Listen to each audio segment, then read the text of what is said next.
ವಿರಾಜಪೇಟೆ ಹಾತೂರು ಕುಂದ ರಸ್ತೆಯಲ್ಲಿರುವ 4 ಡಾಂಬರೀಕರಣ ಘಟಕದಿಂದ ಪರಿಸರ ನಾಶ ಮತ್ತು ಅಲ್ಲಿನ ನಿವಾಸಿಗಳಿಗೆ ವಿಚಿತ್ರ ಕಾಯಿಲೆ ಕಂಡುಬಂದ ಹಿನ್ನೆಲೆ ವಿರಾಜಪೇಟೆ ಶಾಸಕರಿಗೆ ಸ್ಥಳೀಯ ನಿವಾಸಿಗಳು ಮನವಿ ಸಲ್ಲಿಸಿದ್ರು. ಅಲ್ಲಿನ ಗ್ರಾಮಸ್ಥರು ಮತ್ತು ಜಿಲ್ಲಾ ಆಡಳಿತದ ಸಭೆಯಿಂದ ವಿರಾಜಪೇಟೆ ತಾಲೂಕು ಕಚೇರಿಯ ಸಭಾಂಗಣದಲ್ಲಿ ಸಭೆಯಿಂದ ಕರೆಯಲಾಗಿತ್ತು. ಘಟಕಗಳ ಮಾಲೀಕರು ಮತ್ತು ಗ್ರಾಮಸ್ಥರು ಸಮಾಗಮದಲ್ಲಿ ಜಿಲ್ಲಾಡಳಿತ ಮತ್ತು ಶಾಸಕರು ಅಲ್ಲಿನ ಸಮಸ್ಯೆಯಿಂದ ಖುದ್ದು ವೀಕ್ಷಣೆ ಮಾಡಿದ್ದು, ಅಲ್ಲಿನ ರಸ್ತೆಯಲ್ಲಿ ಸಂಚರಿಸಲು ಸಾಧ್ಯವಿಲ್ಲದ ಪರಿಸ್ಥಿತಿ ನಿರ್ಮಾಣಗೊಂಡಿದೆ ಎಂದು ಘಟಕದ ಮಾಲೀಕರ ಗಮನಕ್ಕೆ ತಂದರು. ಅಲ್ಲಿಂದ ಸ್ಥಳೀಯ ನಿವಾಸಿ ಸಿ.ಕೆ. ಬೋಪಯ್ಯ ಮಾತನಾಡಿ, ಆ ಘಟಕದಿಂದ ಮಾನಸಿಕ ಹಿಂಸೆ ಆಗ್ತಾ ಇದ್ದು ತಕ್ಷಣ ಸ್ಥಗಿತಗೊಳಿಸುವಂತೆ ಶಾಸಕರಲ್ಲಿ ಮನವಿ ಮಾಡಿದರು. ಕೊಡಗು ಡಿಸಿಸಿ ಬ್ಯಾಂಕ್ ಅಧ್ಯಕ್ಷರಾದ ಬಾಂಡ್ ಗಣಪತಿ, ಬಿಜೆಪಿ ಮುಖಂಡ ಕಿಲನ್ ಗಣಪತಿ ಅಲ್ಲಿನ ಸಮಸ್ಯೆಗಳ ಬಗ್ಗೆ ಶಾಸಕರಿಗೆ ಮತ್ತು ಜಿಲ್ಲಾಧಿಕಾರಿ ಸೋಮಶೇಖರ್ ಅವರಿಗೆ ತಿಳಿಸಿದರು.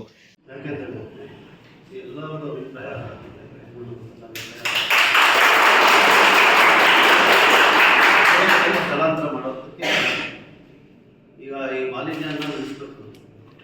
ಮುಂದೆ ನೀವಾಗಿ ಒಪ್ಪಿಕೊಂಡು ಮಾಡಿದ್ರೆ ನಾವೆಲ್ಲ ಸೌಹಾರ್ದತೆಯಿಂದ ಮುಂದಕ್ಕೆ ಹೋಗೋದು. ನೀವು ಕೂಡ ಊರಿನ ಜನರನ್ನ ಮಾತಾಡ್ಸ್ಕೊಂಡಿರ್ಬೇಕಲ್ಲ. ನಿಮ್ಮ ಸ್ನೇಹಿತರು ಇರ್ತಾರೆ ನಮ್ಮೂರೇ ಇರ್ಬೋದು. ನೀವು ಮಾತಾಡಿಸ್ಕೊಂಡು ಅವ್ರ ಹತ್ರ ಇರ್ಬೋದು. ಇಲ್ಲ ಅಂದರೆ ನಮ್ಗೀಗ ಹೈಕೋರ್ಟ್ ಆರ್ಡರ್ ಇರಲಿ, ಸುಪ್ರೀಂ ಕೋರ್ಟ್ ಆರ್ಡರ್ ಇರಲಿ, ಏನು ಮಾಡಬೇಕು ಅಂತ ಗೊತ್ತಿದೆಯಲ್ಲ ನಮ್ಗೆ ಮಾಡ್ಬೇಕು. 2020ರಿಂದ ಯಾವ ಸಮಸ್ಯೆ ಜನರು ನಾಗರಿಕರಿಗೆ ಬರ್ತಾ ಇದೆ ಅದನ್ನ ತದನಂತರ ರಿಪೋರ್ಟ್ ಆಯ್ತಾನೇ ಬರ್ತಾ ಇದೆ. ಅಸ್ತಮ ಇರ್ಬೋದು, ಲಂಗ್ ಇನ್ಫೆಕ್ಷನ್ ಇರ್ಬೋದು, ಈ ತರ ಎಲ್ಲ ಸಮಸ್ಯೆಗಳು ಬರ್ತಾ ಇದೆ. ತದನಂತರ 2022-23ರಲ್ಲಿ ಅವರಿಗೆ ಏನಾಗಬೇಕು ಅಂತ ಪ್ಲಾನ್ ಸಭೆಯಲ್ಲಿ ಕಂಡುಬಿಟ್ಟು ಅವರು ಡೇಟ್ ವೈಸ್ ನೀವು ಹೇಳಿದ್ರು ಕರೆಕ್ಟ್ ಆಗುತ್ತೆ ನಿರ್ಣಯ ಆಗಿರೋದಂತೂ ಸತ್ಯ. ಸರಿ, ಆವಾಗ ಶಿಫ್ಟ್ ಮಾಡ್ತಿದ್ದಿಂದ ಇವರೇ ಸ್ವತಃವಾಗಿ ಒಪ್ಪಿಕೊಂಡು ಶಿಫ್ಟ್ ಮಾಡೋದಕ್ಕೆ ಅವ್ರಿಗೆ ಆಗಿರುವ ಸಮಸ್ಯೆ ಏನಾಗಿದೆ ಈಗಿನ ಸ್ಥಿತಿಯಲ್ಲಿ ಗೊತ್ತಿಲ್ಲ. ಆದ್ರೆ ತದನಂತರದ ಪರಿಸ್ಥಿತಿಯಲ್ಲಿ ಈಗಾಗಿರುವ ಲೋಡ್ ಇಟ್ಸ್ ವೆರಿ ಹೈ. ಯಾಕಂದ್ರೆ ಲೋಡ್ ಹೆಂಗಾಯ್ತಾ ಇದೆ ಅಂದ್ರೆ ಪೊಲ್ಯೂಷನ್ ನಮಗೂ ಆಯ್ತಾ ಇದೆ ಅಂತ ನಾನು ಅದರಿಂದ 3 ಕಿಲೋಮೀಟರ್ ದೂರದಲ್ಲಿ ಇದ್ರು ಪೊಲ್ಯೂಷನ್ ಯಾವ ರೀತಿ ಬರ್ತಾ ಇದೆ ಅಂದ್ರೆ ಪ್ರತಿಯೊಬ್ಬರಿಗೆ ಗೊತ್ತಾಗೋ ವಿಷಯ ಇವಾಗ ಸತ್ಯವಾಗಲು ಈಗ ಆಗಿರೋ ನಿಜವಾಗ್ಲೂ ಬಯೋಲಾಜಿಕಲ್ ನೇಚರ್ ಅಲ್ಲಿ ದೀಸ್ ಇಂಡಸ್ಟ್ರೀಸ್ ಕನ್ಸರ್ಟ್ ಅಂತ ಆರೆಂಜ್ ಕ್ಯಾಟಗರಿ. ಆದ್ರೆ ಆಗಿನ ಜಿಲ್ಲಾಧಿಕಾರಿ ಇರ್ಬೋದು ಯಾರಾದ್ರೂ ಪರ್ಮಿಷನ್ ಕೊಟ್ಟಿದ್ದೆ there is a violation of rule. ಅದು ನಾನು ನಿಮಗೆ ಹೇಳ್ಕೊಡ್ಬೇಕಾಗಿರೋದು ನಿಮಗೆ ಅರ್ಥವಾಗಿ ಅದು ಗೊತ್ತಾಗುವಂತ ವಿಷಯ. ಮೊನ್ನೆ ಜಿಲ್ಲಾಧಿಕಾರಿ ನೇತೃತ್ವದಲ್ಲಿ ನಮ್ಮ ಜನರು ಹೋಗಿ ಅವರಿಗೆ ಒಂದು ಇದನ್ನ ಕೊಟ್ಟಿದ್ದಾರೆ, ಈ ತರ ಸಮಸ್ಯೆ ಇದೆ ಅಂತ ನಮಗೂ ಕೊಟ್ಟಿದ್ದಾರೆ, ಇಬ್ಬರಿಗೂ ಕೊಟ್ಟಿದ್ದಾರೆ. ಈಗ ಏನಾಗಿದೆ ಅಂತ ಹೇಳೋದು ನಾವು ಮಾತಾಡೋ ಸ್ಥಿತಿ ಇರಲಿಲ್ಲ. ಇವಾಗ ಈಗಿನ ಸಮಸ್ಯೆ ಏನ್ ನಡೀತಾ ಇದೆ, ಈ ಸಮಸ್ಯೆಗೆ ಒಂದು ಪರಿಹಾರ ನಿಮ್ಮ ನೇತೃತ್ವದಲ್ಲಿ ಆಗ್ಬೇಕು. ಯಾವುದೇ ಕಾರಣಕ್ಕೂ 3 ಘಟಕ ವ್ಯಾಪ್ತಿಯಲ್ಲಿ ನಡಿಬಾರದು ಅಂತ ಹೇಳೋದು ನಾವು ಒತ್ತಾಯ ಮಾಡ್ತಾ ಇದ್ದೇವೆ. ಹಾಗೂ ಇಂದಿನ ಪನಪೇಟೆ ತಾಲೂಕು ಹಾಗೂ ವಿರಾಜಪೇಟೆ ತಾಲೂಕಿನಲ್ಲಿ ಬರೀ ಈಚೂರು ಗ್ರಾಮದಲ್ಲಿ 3 ಘಟಕ ಇದೆ. ಅದನ್ನ ನೀವು ಅದೇ ಮುಖ್ಯವಾಗಿ ನೀವು ತಗೋಬೇಕು. ಯಾಕಂದ್ರೆ ಯಾವ ಗ್ರಾಮದಲ್ಲಿ ಇವಾಗ ನಮ್ಮ ಬಿಶೆಟ್ಟಿಗೇರಿಯಲ್ಲಿ ಬಿಡೋದಿಲ್ಲ, 69 ಬಿಡೋದಿಲ್ಲ, ಗೋಣಿಕೊಪ್ಪ ಬಿಡೋದಿಲ್ಲ, ಕಾನೂನು ಬಿಡೋದಿಲ್ಲ. ಯಾಕಂದ್ರೆ ಇವಾಗ ಕೆಲಸ ಮಾಡ್ತಾ ಇರೋದು ಕೊಡಗಿಗೆ, ಇಡೀ ಕೊಡಗಿನ ವ್ಯಾಪ್ತಿಗೆ ಇಂಡಸ್ಟ್ರಿಯಲ್ ಏರಿಯಾ ನೀವು ಆಗಲೇ ಪ್ರಸ್ತಾಪಿಸಿದ್ದೀವಿ. ಅದಕ್ಕೆ ದಯವಿಟ್ಟು ಶಾಸಕರೇ, ಜಿಲ್ಲಾಧಿಕಾರಿ ನಾವು ಏನೇ ಹೇಳೋದಂದ್ರೆ ಇದನ್ನ ಇಲ್ಲಿಗೆ ಮುಕ್ತಾಯಗೊಳಿಸುವಂಥದ್ದು ಒಂದು ನಿಮ್ಮಂತದಲ್ಲಿ ಮಾಡಿ ಕಾನೂನು ಅಂತದಲ್ಲೂ ನಾವು ಹೋರಾಟ ಮಾಡ್ತೀವಿ ಅಂತ ನಾನು ಹೇಳ್ತೀನಿ. ಗೊತ್ತಿಲ್ಲ ಅಂತ ಹೇಳಿದ್ರೆ 2017ರಿಂದ ನಡೀತಾ ಇದೆ ಆಕ್ಸಿಡೆಂಟ್. ಸರ್, ಅವರು ಇಂಡಸ್ಟ್ರಿಯಲ್ ಕನ್ವರ್ಷನ್ ಆಗಿದೆ ಅಂತ ನಮಗೆ ಗೊತ್ತೇ ಇಲ್ಲ ಸರ್. ನಮಗೆ ಯಾರು ಹೇಳಿಲ್ಲ, ಪಂಚಾಯತ್ ನಮಗೆ ಹೇಳಿಲ್ಲ, ಪಿಡಿ ಅವರು ಪರ್ಮಿಷನ್ ಕೊಟ್ಟಿದ್ದಾರೆ. ಕೇಳಿಲ್ಲ. ಈಗ ನಾನು ಬರ್ತಾ ಇದ್ದೀನಿ ಅಂತ ಕೇಳ್ತಾ ಇದ್ದೆ ಅಷ್ಟೇ. ಈಗ ನಾನು ಲೋನ್ ಮಾಡಿ ಹೋಗ್ತಿದ್ರೆ ಯಾರು ಕೇಳ್ತಾ ಇರಲಿಲ್ಲ. ಸುಮ್ಮನೆ ಇದು ಚರ್ಚೆ ಕೇಳ್ತಾ ಇಲ್ಲ. 2023ರಲ್ಲಿ ಕನ್ವರ್ಷನ್ ಆಯ್ತಲ್ಲ, ಯಾಕೆ ಅವಾಗ ಈ ಒಂದು ವರ್ಷ ಆಗಿದೆ ಆಗ ನಮಗೆ ಇದ್ರದ್ದು ಎಫೆಕ್ಟ್ ಗೊತ್ತಿಲ್ಲ. ಚಿಕ್ಕದಾಗಿ ಅವರು ಕಾಂಗ್ರೆಸ್ ಫಿಕ್ಸ್ ಮಾಡಿದ್ರು. 2021ರಲ್ಲಿ ಕೋವಿಡ್ ಮನೆ ಇರೋದು ಅಲ್ಲಿಂದ ತೀರ್ಥಮಠ ಪ್ರೇಮ ಅವ್ರ ಪ್ರಾಪರ್ಟಿನೇ ಪ್ಲಾಂಟ್ ಮಾಡೋಕ್ಕಂತಲೇ ಪರ್ಚೇಸ್ ಮಾಡಿದ್ರು. ಇಡೀ ಊರವ್ರಿಗೆ ಗೊತ್ತಿದೆ. ಪ್ಲಾಂಟ್ ಮಾಡೋಕ್ಕಂತ ಹೇಳಿ ಪಂಚಾಯತಿಗೆ ನಾನು ಇಲ್ಲೇ ಪ್ಲಾಂಟ್ ಮಾಡ್ತೀನಿ, ನಮಗೆ ಕನ್ವರ್ಷನ್ಗೆ ಡಾಕ್ಯುಮೆಂಟ್ ಅಂತ 2017ರಲ್ಲೇ ತಗೊಳಕ್ಕೆ ಅವ್ರು ಕೊಟ್ಟಿದ್ರು. ನಮಗೆ ಏನು ಅಂತಂದರೆ 1 ತಿಂಗಳು ಮೀಟಿಂಗಲ್ಲಿ ಇನ್ಪುಟ್ಟೇ ಕೊಟ್ಟಿರೋದು ಅವಾಗ ನಮಗೆ. ಯಾಕಂದರೆ ಊರವರು ಮಾಡಬೇಕೇ ಬಿಡಬೇಕು ಅಂತ ಹೇಳಿ ಕೊಟ್ಟಿದ್ದಾರೆ. ಅಲ್ಲಿಂದ ನಾನು ಅಂತ ಹೇಳಿ ಕನ್ವರ್ಷನ್ಗೆ ಕೊರೋನಾ ಬಂದಾಗಿ ಲೇಟ್ ಆಯಿತು. ಎಲ್ಲ ಆಗಿ ಡಿ ಸಿ ಟೇಬಲಲ್ಲಿ ಕನ್ವರ್ಷನ್ ಆರ್ಡರ್ ಕೊಡಬೇಕು ಅಂತ ಹೇಳುವಾಗ ಡಿ ಸಿ ಅವರು ಇದು ಕೊಡೋಕ್ಕಾಗಲ್ಲ, ನೀವು ಪೊಲೀಸನ್ ಬೋರ್ಡ್ ರಿಪೋರ್ಟ್ ತನ್ನಿ ಅಂತ ಹೇಳಿದ್ರು. ಪೊಲೀಸನ್ ಬೋರ್ಡ್ಗೆ ಡಿ ಸಿ ಅವರು ರಿಪೋರ್ಟ್ ಲೆಟರ್ ಬರೆದು ಅಲ್ಲಿಂದ ಅವ್ರು ರಿಪೋರ್ಟ್ ಕೊಟ್ಟಮೇಲೆ ಅಲ್ಲಿಂದ ನಮಗೆ ಪ್ಲಾನ್ ಮಾಡೋಕ್ಕೆ ಕೊಟ್ಟಿದ್ರು ಸರ್. ಅಲ್ಲಿರ್ತಕ್ಕಂಥ ಒಂದು ಭೀಕರ ಸಮಸ್ಯೆ, ಈ ಸಮಸ್ಯೆಯನ್ನು ತಿಳಿಯಲಿಕ್ಕೆ ಮಾನ್ಯ ಶಾಸಕರು ಖುದ್ದಾಗಿ ಸ್ಥಳಕ್ಕೆ ಬಂದು ಸ್ಥಳ ಪರಿಶೀಲನೆ ಮಾಡಿ ಸಮಸ್ಯೆಯನ್ನು ತಿಳಿದಿರ್ತಾರೆ. ಹಾಗೆಯೇ ಇಡೀ ಊರಿನ ಸಮಸ್ತ ಗ್ರಾಮಸ್ಥರು ಎಲ್ಲ ಸೇರಿ ಕೊಡಗಿನ ಜಿಲ್ಲಾಧಿಕಾರಿಯವರನ್ನು ಖುದ್ದಾಗಿ ಭೇಟಿ ಮಾಡಿ ಅವರ ಗಮನಕ್ಕೂ ಕೂಡ ಈ ಸಮಸ್ಯೆಯನ್ನು ತರಲಾಗಿದೆ.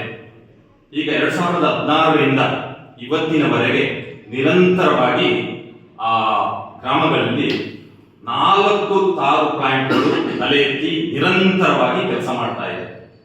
ಪ್ರಾರಂಭದ ಹಂತದಲ್ಲಿ ಅದು ನಿಧಾನಗತಿಯಲ್ಲಿ ಆಮೆಗತಿಯಲ್ಲಿ ಪ್ರಾರಂಭವಾದಂತಹ ಘಟಕ ಇವತ್ತು ಅದು ಒಂದು ದೊಡ್ಡ ಬೃಹತ್ತಾಕಾರದ ಒಂದು ಇಂಡಸ್ಟ್ರಿಯಾಗಿ ಪರಿಣಮಿಸಿ 24 hours round the clock vehicle ಓಡಾಟದಿಂದ ಹಿಡಿದು ಮಿಕ್ಸಿಂಗ್ ಪ್ರಕ್ರಿಯೆಯಿಂದ ಹಿಡಿದು ಪ್ರತಿಯೊಂದು ವಿಷಯದಲ್ಲೂ ಆ ಊರಿನ ಗ್ರಾಮಸ್ಥರಿಗೆ ನಿದ್ದೆಗೆಡಿಸಿಬಿಟ್ಟಿದೆ. ಉಪಾಧ್ಯಕ್ಷ PVT ಅವರು ಫಸ್ಟ್ ಅದು ಪ್ಲಾನ್ ಸ್ಟಾರ್ಟ್ ಮಾಡಿ PVT ಅವರು 2007ನಲ್ಲಿ ಅವರು ಅದನ್ನು ಪಂಚಾಯತಿ ಎನ್ಒಸಿ ತಗೊಂಡಿದ್ದಾರೆ. ಅಲ್ಲಿಂದ ಆತೂರು ಪಂಚಾಯತಿಗೆ BCTಗೆ ಮರ್ಜ್ ಆಯಿತು, ಇದಾಗಿ ಶಿಫ್ಟ್ ಆಯಿತು. ಅಲ್ಲಿಂದ ಆತೂರು ಪಂಚಾಯತಿಗೆ ಅವರು ಕೊಟ್ಟಿದ್ದಾರೆ. 2015ರಿಂದ ಇದುವರೆಗೆ ನೀವು ಹೇಗೆ ಕೊಟ್ಟಿದ್ದಾರೆ, ಏನೇನು ಕೊಟ್ಟಿದ್ದೀರಿ ಎಲ್ಲ ದಾಖಲಾತಿ ಸಹಿತ ಹೇಳಿದ್ದಾರೆ. ಅದಕ್ಕೆ ನಮ್ಮ ಗ್ರಾಮ ಪಂಚಾಯತ್ ರೆಪ್ರೆಸೆಂಟೇಟಿವ್ ಇದ್ದಾರೆ, ಅಧ್ಯಕ್ಷರಾಗಿದ್ದಾರೆ, ಸದಸ್ಯರಾಗಿದ್ದಾರೆ, 3 ಜನ ಇದ್ದಾರೆ. ಅದರಲ್ಲಿ ಯಾರ್ದು ತಪ್ಪು ಒಪ್ಪಲ್ಲ. ನೀವು ಅದರಲ್ಲಿ ಒಂದು ಮಾತು ಹೇಳಿದ್ರೆ 2017ರಿಂದ ಇದುವರೆಗೆ ಪ್ಲಾಂಟ್ ಇವತ್ತು ನಡೀತಾ ಉಂಟು. ಕನ್ವರ್ಷನ್ ಆಗಿದ್ದು ಅವ್ರು ಇದ್ದಂಥ DC ಏನ್ ಮಾಡಿದ್ರು, ಅವತ್ತಿದ್ದಂಥ ಸರ್ಕಾರ ಏನ್ ಮಾಡಿದ್ರು, ಅವತ್ತಿದ್ದಂಥ ಶಾಸಕರು ಏನ್ ಮಾಡಿದ್ರು, ಅಥವಾ ಇಒ ಅಪ್ಪಣ್ಣವರು ಇಒ ಆಗಿದ್ರು. 2017ರಲ್ಲಿ ಬೇರೆ ಬೇರೆ ಯಾರು ಇಒ ಆಗಿದ್ದಾರೆ. ಕಾನೂನುಬದ್ಧವಾಗಿ ಮಾಡಿದೆ ಇಲ್ವಾ ಹೇಳೋದನ್ನ ಅದನ್ನ ನಾವು ಇಲ್ಲಿ ತುಲನೆ ಮಾಡಿ ಚರ್ಚೆ ಮಾಡ್ಲಿಕ್ಕೆ ಅವಕಾಶ ಇಲ್ಲ. ಅದು ಮಾಡಿ ಪ್ರಯೋಜನ ಇಲ್ಲ. ಮುಂದಕ್ಕೆ ಏನ್ ಮಾಡ್ಬೇಕು ಹೇಳಿ ಚರ್ಚೆ ಮಾಡೋದು. ಅದರಲ್ಲಿ ನೀವು ಒಂದು ಪ್ರಶ್ನೆ ಮಾಡಿದ್ರ ಕಾಲಘಟ್ಟ ನನಗೆ ಗೊತ್ತಿರುವವರೆಗೆ ಅವತ್ತೊಂದು ಗ್ರಾಮ ಸಭೆ ಕರೆದಿದ್ದಾರೆ. ಇಲ್ಲಿ ಎಲ್ಲರೂ ಇದ್ದಾರೆ, ನವೀನ್ ಅವರು ಇದ್ದಾರೆ, ಇವರು ಇದ್ದಾರೆ, ಎಲ್ಲರೂ ಇದ್ದಾರೆ. ಅಲ್ಲಿ ಒಂದು ಜಾಯಿಂಟ್ ಮೀಟಿಂಗ್ ಆಗಿದೆ. ಆತೂರು ಗ್ರಾಮ ಪಂಚಾಯತಿಯಲ್ಲಿ ಸದಸ್ಯರ ಮತ್ತೆ ಗ್ರಾಮ ಸಭೆ, ಒಂದು ವಿಶೇಷ ಗ್ರಾಮ ಸಭೆ ಆಗಿದೆ. ಆ ಗ್ರಾಮ ಸಭೆ ಮಾಡುವಾಗ 37 ವಿವಿಧ ತಾಲೂಕು ಮಟ್ಟದ ಅಧಿಕಾರಿಗಳಿದ್ದಾರೆ, ಅಧಿಕಾರಿಗಳು ಭಾಗವಹಿಸಿದ್ದಾರೆ.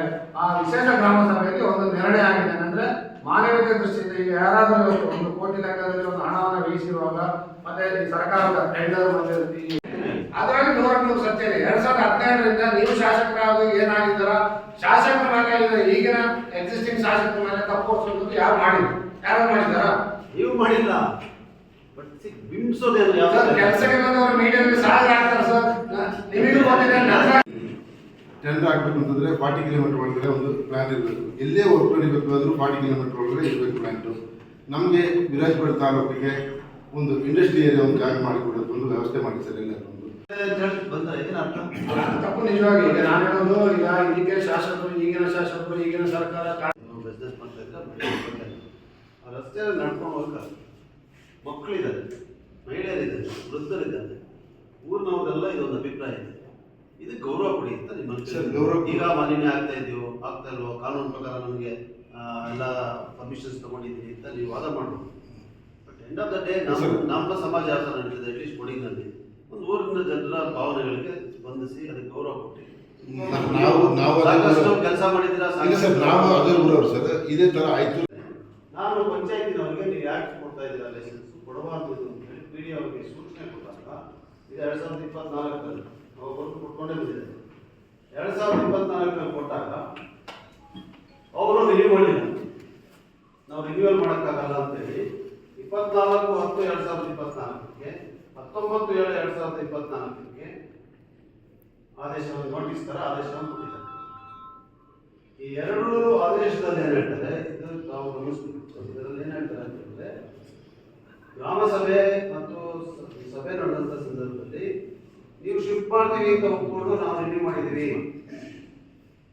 ನೀವು ಶಿಫ್ಟ್ ಮಾಡ್ತೀವಿ ಅಂತ ಒಪ್ಪಿಗೆ ಕೊಟ್ಟಿದ್ದೀರಾ, ಅದಕ್ಕೆ 2023ರಿಂದ 24ರವರೆಗೂ ರಿನ್ಯೂ ಮಾಡಿದ್ದೀವಿ. ನೀವು ಇದನ್ನ ಶಿಫ್ಟ್ ಮಾಡ್ತಾ ಇಲ್ಲ, ಅದಕ್ಕೆ ಮುಂದಕ್ಕೆ ನಾವು ರಿನ್ಯೂ ಮಾಡೋಕ್ಕಾಗಲ್ಲ ನೀವು ಒಪ್ಕೊಂಡಿದ್ದೀನ ಅಂತ ಅವ್ರು ಹೇಳ್ತಾರೆ ನೋಟಿಸ್ನಲ್ಲಿ. ಇದು 2024/10 ಮತ್ತು 19/7/2024 MPNಗೆ 24/10, ತಿಮ್ಮಯ್ಯನವರಿಗೆ 19/7/2024ಗೆ ಪಂಚಾಯತಿಯಿಂದ ನೋಟಿಸ್ ಕೊಟ್ಟಿದೆ. 2017ರಲ್ಲಿ ಈ ಘಟಕ ಆರಂಭಗೊಂಡಿತ್ತು. ಆ ಸಂದರ್ಭದಲ್ಲಿ ಅಧಿಕೃತ ದಾಖಲೆ ಮಾಡಿಕೊಂಡು ಘಟಕವನ್ನು ಆರಂಭಿಸಿದ್ದಾರೆ. ಆ ಸಮಯದಲ್ಲಿ ಅಲ್ಲಿನ ನಿವಾಸಿಗಳಿಗೆ ಯಾವುದೇ ಸಮಸ್ಯೆ ಇರಲಿಲ್ಲ. ಇತ್ತೀಚಿನ ದಿನಗಳಲ್ಲಿ ಸಾಂಕ್ರಾಮಿಕ ರೋಗಗಳ ಲಕ್ಷಣಗಳು ಕಂಡುಬಂದ ಹಿನ್ನೆಲೆ ಸ್ಥಳೀಯ ನಿವಾಸಿಗಳು ವಿರೋಧ ವ್ಯಕ್ತವಾಯಿತು. ಆ ಸಂದರ್ಭದಲ್ಲಿ ತಾನು ಶಾಸಕನಾಗಿ ಇರಲಿಲ್ಲ, ಈ ಸಮಸ್ಯೆಯನ್ನು ನನ್ನ ಮುಂದೆ ತಂದಿದ್ದೀರಾ ಎಂದು ಶಾಸಕ ಪೊನ್ನಣ್ಣ ಗ್ರಾಮಸ್ಥರಿಗೆ ಪ್ರಶ್ನೆ ಮಾಡಿದರು. ಶಾಸಕರು ಘಟಕದ ಮಾಲೀಕರ ಮನವೊಲಿಸಿ ಮೇ ತಿಂಗಳ ಅಂತ್ಯದ ವೇಳೆಗೆ ಘಟಕವನ್ನು ಸ್ಥಳಾಂತರ ಮಾಡುವಂತೆ ಜಿಲ್ಲಾಧಿಕಾರಿಗಳಿಗೆ ಸೂಚಿಸಿದ್ದಾರೆ.